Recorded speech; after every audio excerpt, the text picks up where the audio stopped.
के मानते हैं और आप सबको जानकारी ये होगी कि हमारे लिए, कांग्रेस पार्टी के लिए देश सर्वोच्च होते हैं, कंट्री सुप्रीम फॉर अस। और हमारे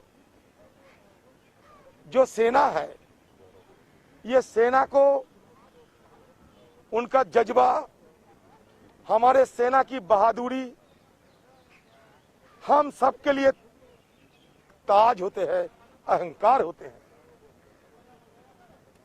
वो सेना जो सीना ताने हुए हमारे सरजमीन को रक्षा करते हैं, हमारे संप्रभुता को रक्षा करते हैं।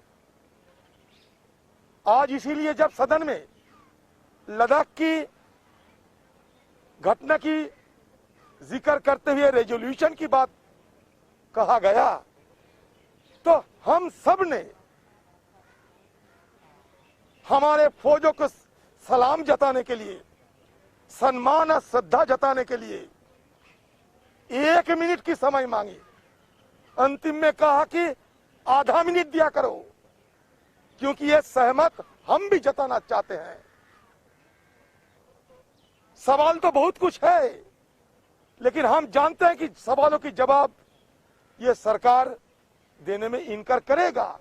अगर नहीं करते तो 1962 साल में जब इंडो चाइना वॉर हुई थी, उस समय विपक्ष के नेता अटल बिहारी वाजपेयी जी, जो हमारे साथ हमारे बीच नहीं है, उन्होंने ये मांग किया था कि जवाहरलाल नेहरू जी, चीन की सीमा में क्या हुआ, इंडो चाइना वॉर में क्या हुआ, इस विषय को लेकर सदन में चर्चा होना चाहिए। तुरंत पंडित जवाहरलाल नेहरू, उस समय के हिंदुस्तान के प्रधानमंत्री, सहमत जताई और लगातार 2 दिन सदन में चर्चा हुई। यही परंपरा हमारे सदन को हम देखना चाहते थे। हम जानते हैं कि ये सदन में चर्चा करने में ये सरकार इनकार करेगा, हिचकिचाएगा। नहीं तो शुरू के दिन से बार बार ये गुहार लगाते आए हैं हम कि कोई भी रूल पे, अंडर 193 रूल पे मैंने तो नोटिस डाला है, 1 नहीं 2। हमारे पार्टी के हमारे जो कॉलीग्स वो भी डाले हैं। हमारी उम्मीद थी कि कम से कम लद्दाख की सीमा की अहमियत को मद्देनजर सारा देशवासियों की एक साथ आवाज बुलंद करना चाहिए कि देश हमारा आगे है, सबसे आगे देश के साथ, देश की हित हमारा सबका हित है। लेकिन ये सरकार के सामने हमारे कोई गुहार, कोई हमारा दरखास्त, कोई हमारा गुजारिश, कोई इसका मूल्य नहीं है। हमें सदन के अंदर नहीं बोलने दिया। हम जानते हैं ये सरकार डरते हैं, अगर कांग्रेस कोई सवाल पूछ दे, पूछने से जवाब तो नहीं है, क्या कहेंगे, डरते हैं।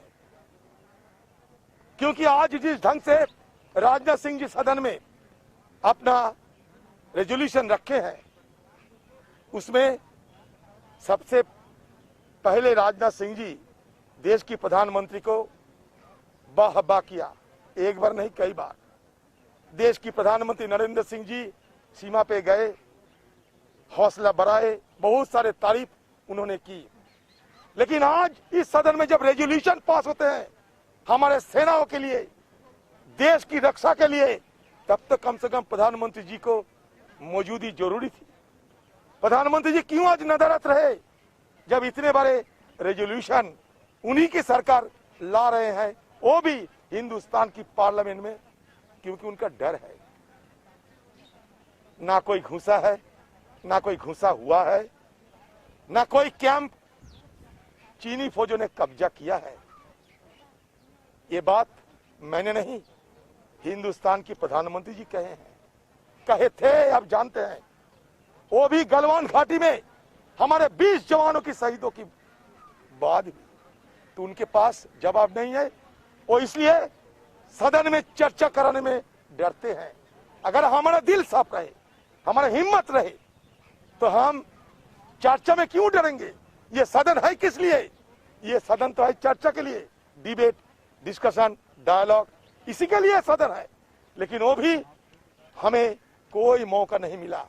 हम बार बार ये गुहार लगाई कि कम से कम आपकी जो रेजोल्यूशन, उनमें सहमत जताने की मौका दिया जाए, सहमत जताने की मौका दिया जाए।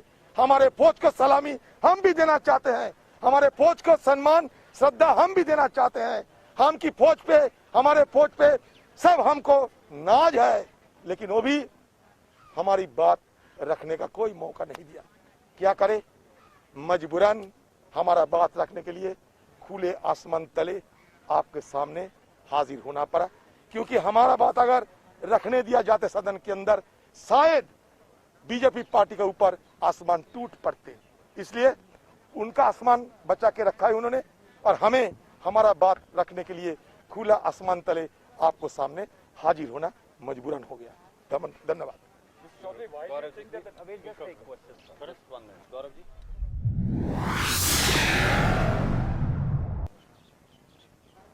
सेना शौर्य से आज भी चीनी सेनाओं के सामने सीना अड़ाए खड़ी हैं, इसीलिए आप और मैं सुरक्षित हैं और इसीलिए ये संसद चल पा रही है। पर देश के प्रधानमंत्री कहां गुम हैं? देश के प्रधानमंत्री कहां नदारद हैं? देश के प्रधानमंत्री अपने नेतृत्व की फेलियर का जवाब देश की संसद को देने से क्यों भाग खड़े हुए हैं? आदरणीय राजनाथ सिंह जी, सवाल बड़े सीधे हैं। क्या चीन ने दुस्साहस कर भारत की सरजमी पर कब्जा कर रखा है? हां या ना में देश की संसद के माध्यम से देश को जवाब दीजिए। दूसरा सवाल, क्या डेप्सांग प्लेन्स में, क्या गोगरा में, क्या पेंगोंग सो लेक में फिंगर 8 तक, क्या वाई जंक्शन भूटान के अंदर, क्या उत्तराखंड में लिपुलेख में, क्या अरुणाचल की सीमा पर चीनी दुस्साहस हुआ है? इस बात का हां या ना में देश को जवाब दीजिए। चीन ने कितने स्क्वायर किलोमीटर भारत की सरजमी पर कब्जा किया है? मोदी जी, राजनाथ जी, संसद के अंदर देश को जवाब दीजिए। चौथा सवाल, उस चीनी दुस्साहस को, चीन को भारत की सरजमी से कब खदेड़ेंगे? उसकी समय सीमा तय करके देश की संसद और देश को जवाब दीजिए। और पांचवा सवाल, मोदी जी, आपने क्या 19 जून 2020 को देश को झूठ बोला था जब ये कहा कि ना कोई हमारी सरजमी पर आया है और ना हमारी सरजमी पर कब्जा हुआ है? अगर मोदी जी आपने झूठ बोला था तो संसद में आकर देश से माफी मांगिए। और आखिरी सवाल, मोदी जी, राजनाथ सिंह जी, देश ये जानना चाहता है, चीन को लाल आंख दिखाकर बात कब करेंगे? चीन से आंख में आंख डालकर बात कब करेंगे? या केवल वार्तालाप के चक्कर में चीनी दुस्साहस को आप छोड़ते जाएंगे? ये वो मूलभूत सवाल हैं जिनका देश जवाब चाहता था। प्रधानमंत्री देश की संसद को पीठ दिखाकर भाग गए और राजनाथ सिंह जी ने बहुमत का इस्तेमाल कर कांग्रेस और विपक्ष की आवाज को दबाने का काम किया। पर देश देख रहा है, देश की सेना के शौर्य के पीछे मत छुपिए। देश की सेना के शौर्य पर हम सबको नाज है, पर राजनीतिक नेतृत्व के फेलर और विफलता का जवाब दीजिए, क्योंकि इस बात का जवाब देश चाहता है। कोई